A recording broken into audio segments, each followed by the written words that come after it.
don't know, have we? Yeah. We're recording. Jack's got notes. Oh, he's got notes. Got a You'll few be able to notes. see them. Does that matter?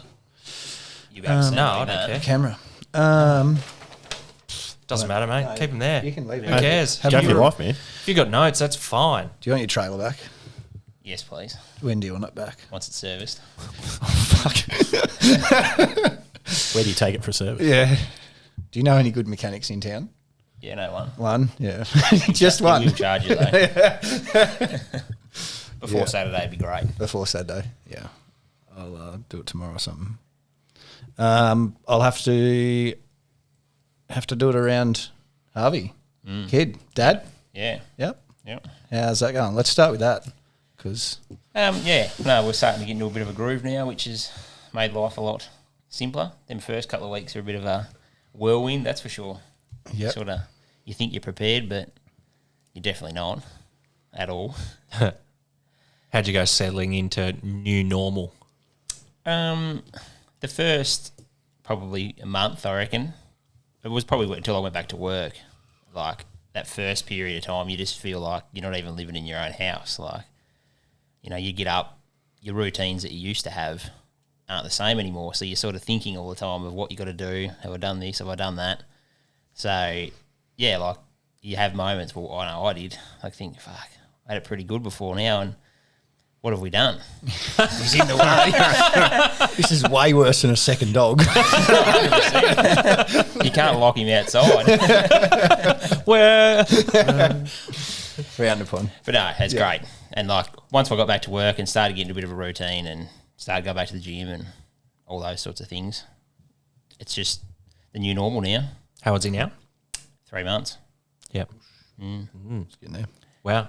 Going through the so-called 3-month regression at the moment. So Oh, there's some labels. I don't even know what any of these labels None mean of them. anymore. You get No to idea. near enough to Elliot's 3 in May and you just got all these little labels and you just, I don't really...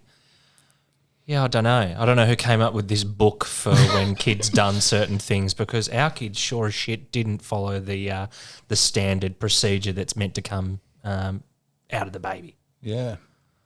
It wasn't like that at all. some of the books actually I think make you feel worse than Yeah. they do good.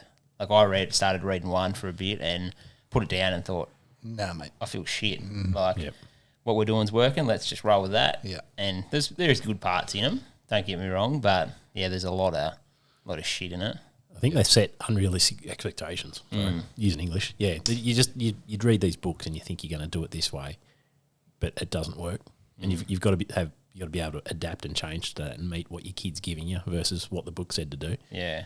For sure. The unrealistic advice that you receive is a big one that frustrates me. Like a lot of people say, "Oh, sleep when the baby sleeps." Well, no, that's the opportunity to get shit done when they're asleep. Like, I'm just going to go and sleep on the couch for 3 hours while he's asleep because nothing gets done. Like that's a perfect window to go outside and do jobs. And So how are you finding that obviously business owner, running your own business? It's been a few years since we last spoke to you. I know a lot has probably changed down there. How are you finding that? How are you finding being a business owner and being already busy and then throwing a small human into it? better than I expected I would. Like I sort of pre-planned 6 months prior to when Harvey was born that I'm not going to, and acknowledging that I'm not going to be there as much. So I took a step back and only do 4 days a week now.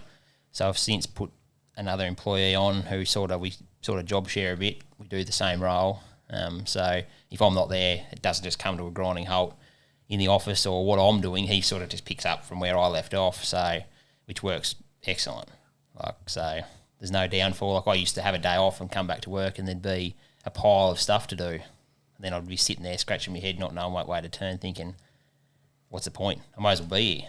So, yeah, that's definitely helped me not be able to just to leave work and know that it's handled, go home.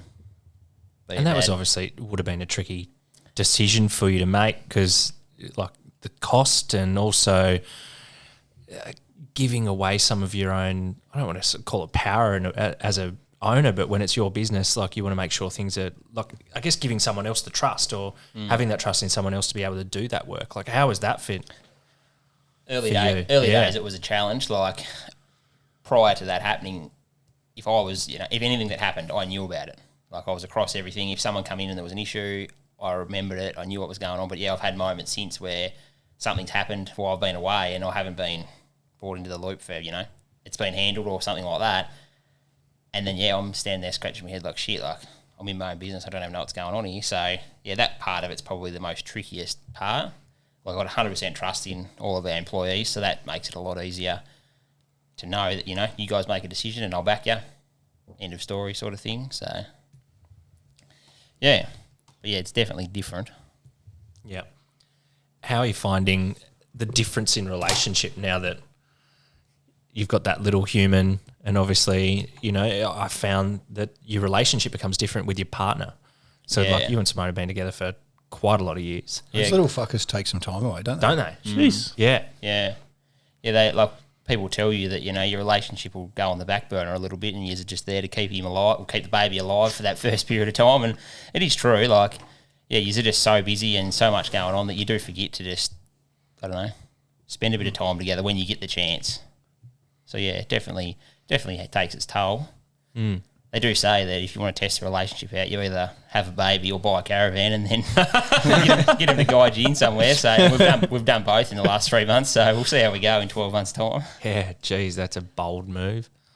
Yeah. Buying a van. Caravans. That's Yeah. good. Always get an instruction on how to reverse them in. Yeah, no, just tell me if I'm going to eat something. I don't want to know anything else. I'll figure it out. Nah, there's rules. There's rules. We've got it down pat now. We've done enough of it. So, actually, Yaz is probably better at it than me now. Just about. She'd done the nullaboard over and back by herself. So she's good on the tiller. Hey? She's good on the tiller. Yeah, she's got it down pat. She kind of had to be because you was on the other side. Yeah, I of was the on the world, other just side of the left world, her. so I just left her there. Ditched her there to go hang out in So you Scotland with saw some goats and some whiskey distilleries. Yeah, 1 or 2. Yeah, a few beers. Let's get into your journey, mate. I don't know how much we got into it last time. So we really just want to hear a little bit more about you. Like, where have you come from and where are you today since, and then we'll get to the point of talking about, where have you been and what have you been up to since last time we seen you? 3 years ago. Yeah, so I'm from Ulverston. Grew up here. Have never gone anywhere else. What was the question again? What do you want to know after that? It was a long question. It was basically just a little bit about your journey. Like, let's talk about your life. How'd you get to where you are now? My dad was a mechanic, and I always sort of had that dream of following in his footsteps, and then he passed away when I was 12, and I sort of branched away from that, and I was talking about going into the Navy when I started high school, and sort of had stuck with that all the way through until I got to grade 9, nearly 10, I reckon, and then sort of thought, oh, maybe I could be a mechanic. So then went and done some work experience and landed an apprenticeship, and, yeah, just went from there, basically. Was with my first employer for 10 years before I sort of started to think maybe I could do this for myself. And, yeah, took the leap back in 2021. 21, 5 years ago. And, yeah, haven't looked back. Going all right? Yeah, we're as busy as ever. Like a one-arm bricklayer in Baghdad. Pretty well. Yep.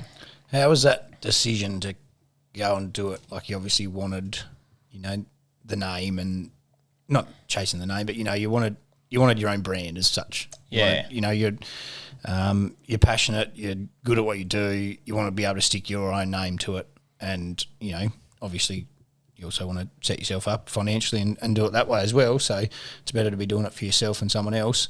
But who was in your corner when you wanted to do that, and where did you get your help from? Because that's a big move. Oh, yeah, definitely. My wife was probably the biggest supporter of it all. Like, she could see the hours that I was putting in for someone else. And don't get me wrong, like, I had it good where I was, but we could see the opportunity that we could be better. And the guy who actually bought my dad's workshop off us back when he died was still in there when I started. And, yeah, he sort of got wind that I was thinking about going out on my own. So he approached me and gave me the opportunity to basically, he was thinking of finishing up, and said, you sort of walk into here and do your own thing. So, yeah, just all sort of lined up at the right time. As far as the risk that was involved, like Simone being a teacher and having that financial stability, I wasn't too concerned that if it didn't lift off the ground straight away, or if it turned out 6 months later that it was a flop, well, so be it. So, yeah, that definitely makes a difference. You mentioned that pivot point that we talk about, or we're trying to talk about a lot in this iteration of the podcast. That pivot point in your life in grade 9 when you decided to maybe Navy wasn't really for you, and you were sort of like looking towards that like mechanics line. Do you remember what your frame of thought was then when you were in that moment? Not entirely. I think I enjoyed being at home, being around friends and family, and the more I thought about not being around, made me think more often that I didn't want to do it. So, like obviously some people enjoy the isolation side of it and not being around, but yeah, the more I thought about it, the more I realised I didn't want to go anywhere. And yeah, we still don't. We're still quite happy to stay in good old Tassie. We can't really go anywhere now though, we've got a bit on. You're fairly well locked in now. Yeah, so went out, branched on your own, and then grew quite quickly. I think I'd put an employee on maybe 3 weeks in, I think, which I knew him anyway, so it wasn't just a random sort of decision. We'd sort of pre-planned it beforehand that if I got busy enough, he was willing to come and work for me. So, and I'd already been a foreman where I was previously, so I sort of already had that managing experience. So it wasn't as if I'd just gone from being an everyday mechanic to having to deal with everything straight away because I'd already done it. So, yeah. And now I think we've got, last time I counted, 9 employees. So, yeah, there's a few of us running around now. Be looking for a new shop soon. Can't really go anywhere. It's too good of a location where we are. Like, I'd like to do renos on the shed if we owned it. It'd be nice, but anyway, that opportunity may come up down the track and who knows. Hopefully. How do you go, then you've had the dream, I suppose, of, the family business in a way. You've gone out and done it in your own way.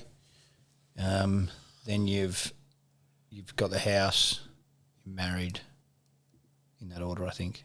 There's a kid now.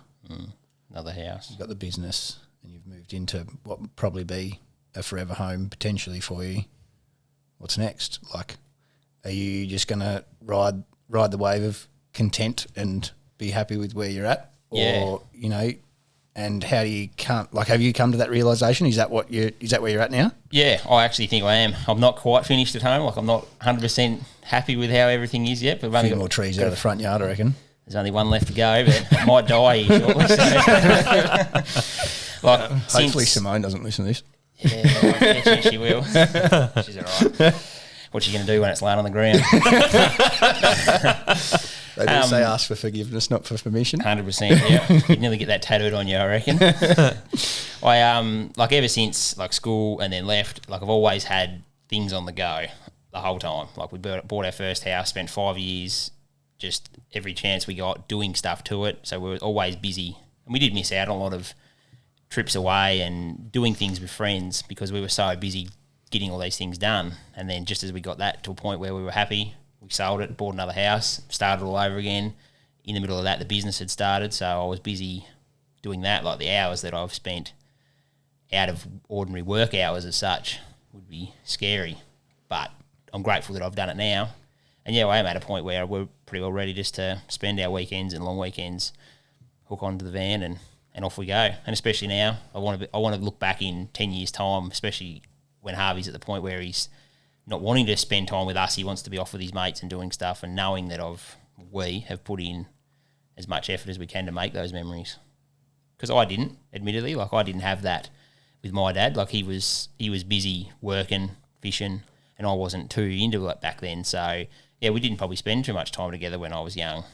And, yeah, it's not until now that I'm a dad that you probably realise how important it is. Really puts things in perspective, doesn't it? When you have a little person that relies on you and you're also, looking at them just thinking, in my mind, all I want to do is spend time hanging out with you, and then sort of thinking back to when I was a kid and all those opportunities I didn't take to go fishing with Dad. And, admittedly, my dad's still here, so I can still do that now. And, yeah, I can imagine that's pretty challenging. Yeah. Yeah, and it's not until now that I've started to really realise how important it is. I don't want to look back and have any regrets as far as raising kids is concerned, and know that we've put in every bit of effort we could. Like, yeah, the lawns look good when they're mowed, but if they're not mowed and I've gone and made a memory with him doing something, then don't matter. Worth more than a nice lawn. 100%. The lawn will get mowed eventually, but Yep. he might be in bed when it happens. Yeah, definitely done that trick. So, mate, last time you were on here as well, you were talking a little bit about how you go to the gym and stuff like that for your mental health. Is that still sort of on the cards, or have you sort of dabbled into some other things like some long distance running in that interim period? Yeah, I've done a little bit of running, I suppose you could Jogs. say. Couple of jogs. Couple of jogs. Yeah. Is that what we call it? No. I've taken up marathon running, I suppose you could say. Done a couple now since we last spoke, so I guess it's a different. Going to the gym, still get the same out of it every day as I don't go every day now, but as what I used to get out of it. But yeah, the running definitely is another level, especially that mental toughness that you need when you're getting to the 35k mark and you know you've still got 7 to go. Yeah, it certainly puts you into a different headspace. Talk a little bit more about that. What's that look like for you? You're at the point where you physically can't give any more. Like, you're absolutely cooked. But the two that I've done, like, I've travelled for them, so of the effort that you've gone to, the money you've spent to get there, had family there watching, so you don't want to disappoint them, you don't want to disappoint yourself, and that feeling that you get when you cross the finish line is next level. Until you actually experience it, you can't even explain it, I don't think.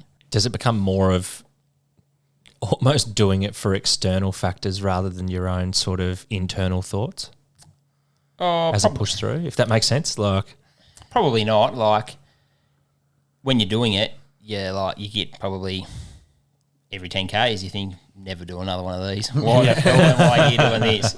And like, you see people holding up signs that say you literally paid to do this. You think, yeah, why did I do that? That'd be helping, wouldn't it? I'm a dickhead. Yeah. But then once you cross the finish line, like, it's literally half an hour later, you are on your phone looking for the next one. It's crazy how quickly your mind can go from a bad thought to a good one once you get that feeling of finishing. your Guy and Rose have 3 kids. Yep. So not that they're like bad at all, but I mean, I'm assuming childbirth isn't the most enjoyable thing, but somehow girls decide to go back for multiple. It didn't look too bad from where I was sitting. Like, I'm 100% going to get in trouble with saying that. That's all right.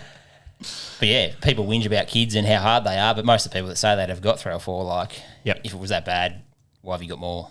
Yeah. It wasn't just an accident. Surely you know how it happened. You Yeah. paid for this. Yeah, you didn't sleep in the shower. Wash their clothes together.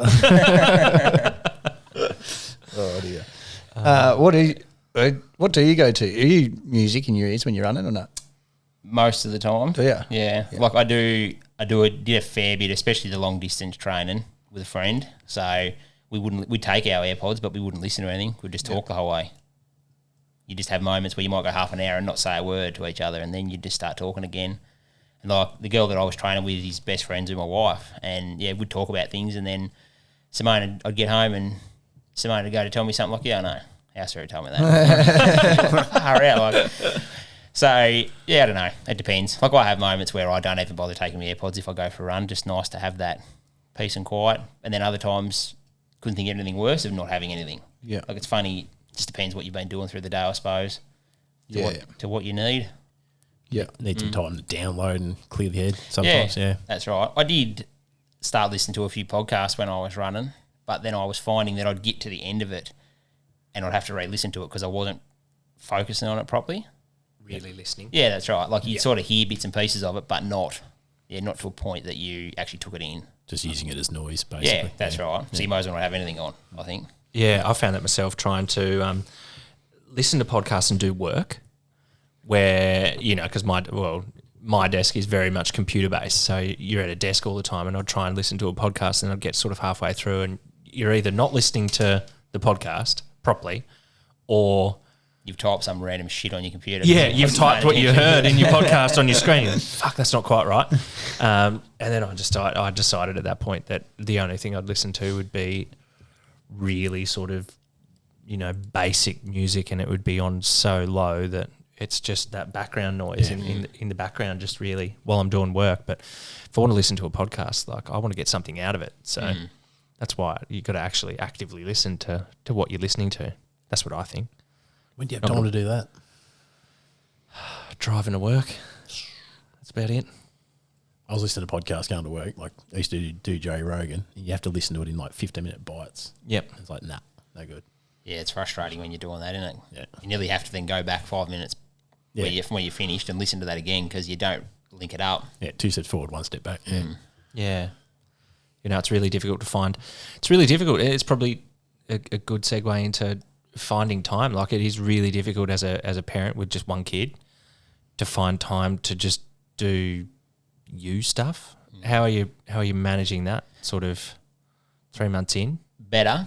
Like early days, I was just like itching, like I need to do this, I need to do that, and being so worried because I hadn't done jobs that I would normally do. But yeah, I've learnt over the last 3 months that you just do them when you get a chance, and probably taking advantage if I have 10 minutes free at work because I've been coming home for lunch most days. So if I've got that little bit extra time, I'll slip home 10 minutes earlier and I'll do that. Like if I've got to pick up a bit of dog poo off the lawn or check the mail or take the bins out, like I'll do those little jobs then. And they add up at the end of the week, and then that's extra time that you haven't had to worry about when you do get home at 5 o'clock because I'm never home on time. So you're always running late generally. Well, I am anyway. Simone will say like, oh, you're going to be home? So like, yeah, I'll be home in 10 minutes, and it's generally 40. So, so if I've ticked those little jobs off earlier in the day, yeah, it certainly makes life easier. If I get home from the gym, Simone's probably in bed for half an hour till after once she gets up. So I have a shower, feed the dogs, take the bins out if I haven't done it the night before, and do all those little things, put a load of washing on, hang one out, and get all those little things ticked off. I sort of look at the clock and think, yeah, right, I've got time to do that, got time to do this. And yeah, it definitely makes life easier. You are a creature of habit and doing your job. Your what is it? Efficiency and just doing stuff. That's yeah. Like that's a big change to give that up because I know that there'd be heaps of blokes listening to this that know that they're in the same boat. They've done the same thing, and you do have to swallow it a little bit, swallow your pride a little bit, and be like, you know what?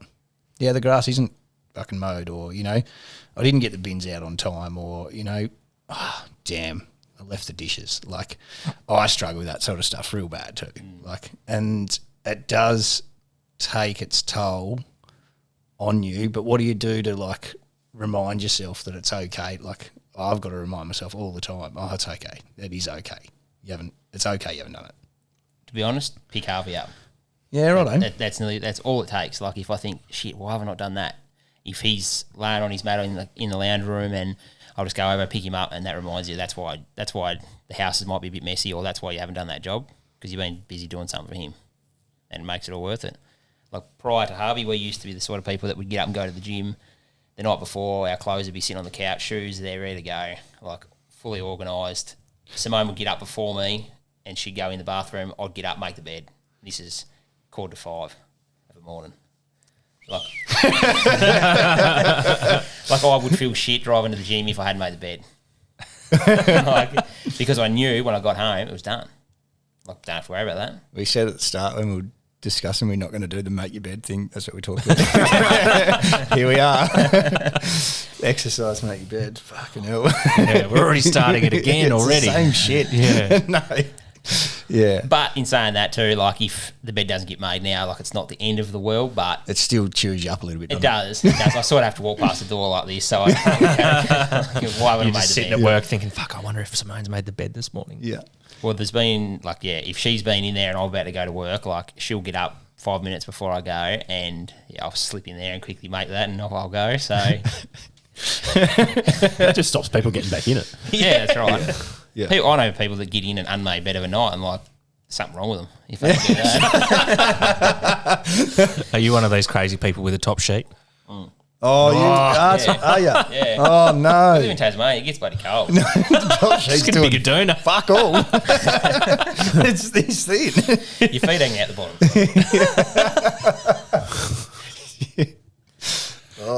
Tucked in at the bottom as well, like military style, like all. Yep, corners God. all tucked in nice. No, it's just got to Wow, that's way. Yeah, that's way too.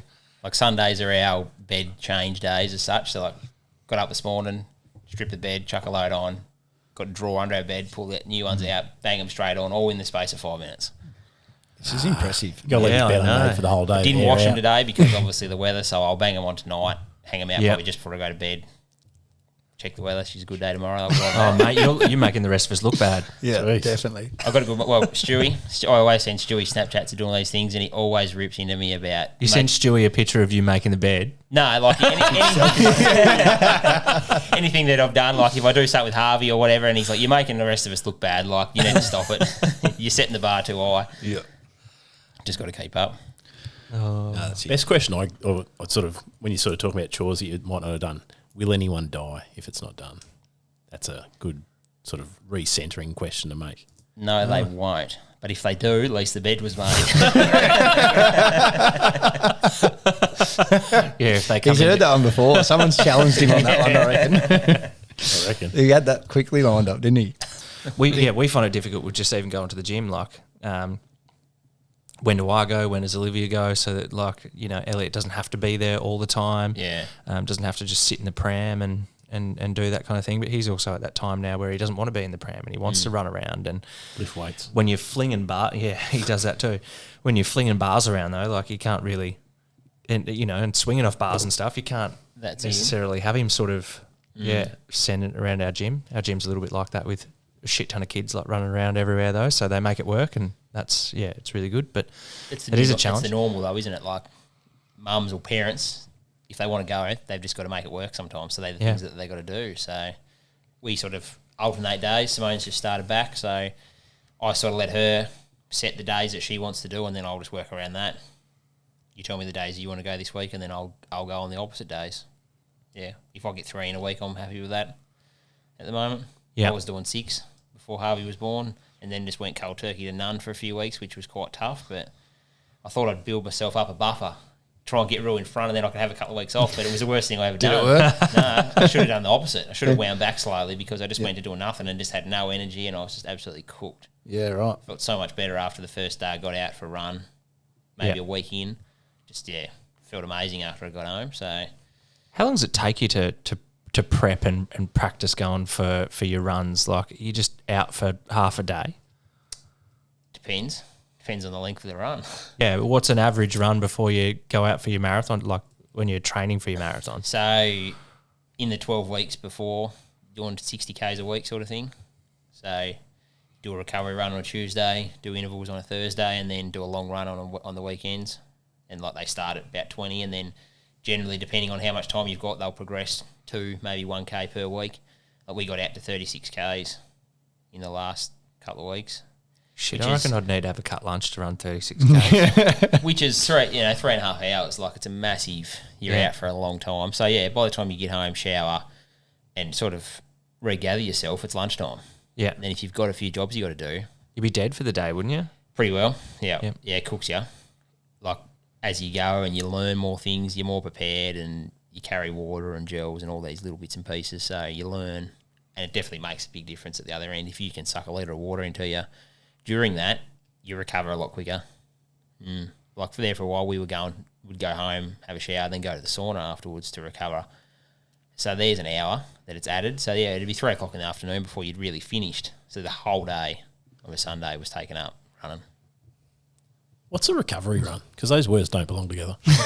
Slow, real slow. Like if your average pace was say 5 minutes, if that was your race pace as such, you would run your recovery run at like 6, bit under 6. You're right. That's That's not real slow. That's fucking barely any different. And any like running coach will tell you that's your most important run of the week. Yeah. Is doing your recovery run. Because you are sore, like you start and you're a bit sore because you've only done your 30 odd Ks a couple of days prior. So yeah, by the time you're finished, you've loosened up and yeah, you'll feel a lot better. It is hard to do, like they are the worst ones to do. Like you feel shit house to start with, but you're thankful you've done them at the end. Oh, you don't have to do much more. Can you just do it? Can you just run one tomorrow now? No, Couldn't. no. I could do it. I reckon I could. You could. But it'd absolutely You cook get the me. legs over though. It'd cook me and it'd take me twice as long. Yeah. But you do it. Don't know. I'd have to have a week off afterwards, I reckon. Book her in. Like, yeah, I still go to the gym and I still run a little bit, but it's not the same. Like, it's just the Ks in the legs that you need. Like, I try and maintain about 20 a week if I can when I'm not training for anything. So if I can get that, I'm pretty happy. That just sort of keeps you at a benchmark level. So if I do decide to do another one, I will then be picking up from maybe like 40% instead of starting from zero again.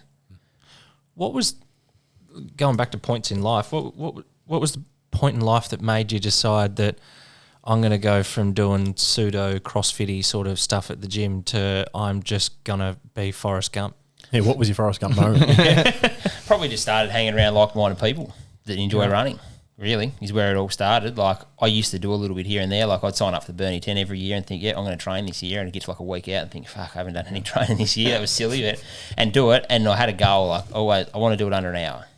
Like, I want to try and do the Burnie 10 in. And like, a few times I got like hour and 2 minutes, like got pretty close. And then I was like, no, I'll get it next year. But I'd still do the same thing over and over again. Like, I was never into sports or much fitness when I was younger, so I guess 45 minutes this year, you're only? Yeah. Under 45. Yeah. 44. And like, It's a big difference. not tooting my own horn, but did it reasonably easy. Yeah. But that's just what being consistent does. Like, if you can consistently maintain that, it's pretty easy. Like, How old did mate you- over here just took off at 1,000,000 miles an hour, and Yeah, I know. This cunt fucking send me a photo of him over in Geelong, like, and this stupid, ridiculous pace to run 20K or whatever it was that you fucking done. I was like, oh, how long you been training for? Nah, this is my first run. but in saying that, like, and there's lots of people that do that, and no offense to you, Reece, but you won't back it up. No, I wouldn't Like, do it the you next day. It'd take you days and days to Oh, recover 100%. from doing Ages. that. Yeah. So, like, I think it all sort of started, like, let's do a 10K, the Bluff to Boat Ramp in Devonport, a couple of years ago. Let's all do this, and got Simone running as well. And she wasn't keen at all. It's like, oh, I'll just have a think about it. So I just entered her anyway. I was like, oh, well, if you're entered, you're going to have to do it. And she started and loves it. So I was like, oh, well, this is a good thing. This is something that we can do together. Not that we do it that much together because we're sort of at different levels. So that's probably backfired a little bit in that regard. But once I'd done 10, you sort of get to the point where you might do a half. So I did a half marathon in Launceston for the first time, and then finished that and was like, why don't we do a marathon?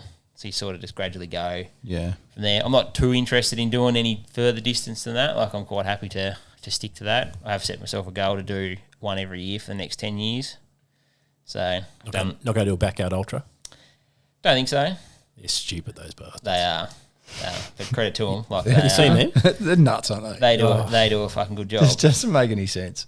Well, they had one out at Forth recently, and the bloke ran for like 36 hours. Yeah, like 180 or 200 Ks or something mad. Like, yeah. Ridiculous. Daniel Little's. I don't like I enjoy running. I love going for a run, but I get the most out of every run I run. If you know what I mean. Like, I'll go for a run. I'll do 10Ks tomorrow, and I'll do it in 45 minutes. Yeah, you're a bull. You're a bull You'd be straight out of fucked the in a gate. backyard It'll ultra then, fucking wouldn't you? go. You'd go run that fucking- first 7Ks and you just like It'll back fucking in hurt me. 3 minutes 30 and then you But wouldn't be like- able to do another. Yeah. I'm the first one back, and everyone will be like, yeah, look at this dickhead. He's Yeah. got the last 10 minutes. I couldn't go and run like tomorrow. I couldn't go and run 5Ks tomorrow in 40 minutes just for the fun of it. I'd feel like I just wasted 40 minutes. Whereas if I went and ran 5 tomorrow in 23, then I'd be like, fuck yeah, I achieved something. But I don't know.